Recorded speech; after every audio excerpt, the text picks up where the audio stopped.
Hello అండి అందరికీ. ఇవాల్టి స్పెషల్ రెసిపీ వచ్చేసి సాంబార్ అండి.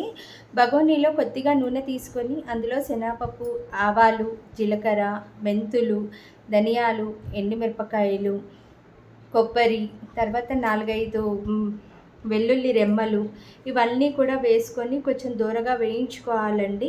కొబ్బరికి కొంచెం వేడి తగిలితే చాలండి మనకు, అంతకన్నా అవసరం లేదు, బాగా ఫ్రై చేయనవసరం లేదు. ఇదంతా కూడా మనము కొంచెం మెత్తగా మిక్సీ వేసేసుకోవాలి. మిక్సీ వేసేసుకొని పక్కన పెట్టేసుకొని మెత్తగా మిక్సీ వేసుకొని పక్కన పెట్టుకోండి. ఈలోపు నేను పక్కన పెట్టుకున్నానండి కందిపప్పు. అందులో వచ్చేసేసి ములక్కాడలు, ఉల్లిపాయలు అవన్నీ వేసేసుకున్నాను. మనకు కావాల్సినవన్నీ వేసుకోవచ్చు. అండ్ నేను ఇక్కడ చింతపండుకి బదులు చింతకాయ వాడతానండి, ఉప్పు చింతకాయ. ఆ ఉప్పు చింతకాయలో నేను ఏదైతే పేస్ట్ చేశానో అదంతా వేసేసి, అదంతా తర్వాత ఉడకపెట్టుకున్న పప్పు, ములక్కాడ ముక్కలు, ఉల్లిపాయలు, పచ్చిమిరపకాయలు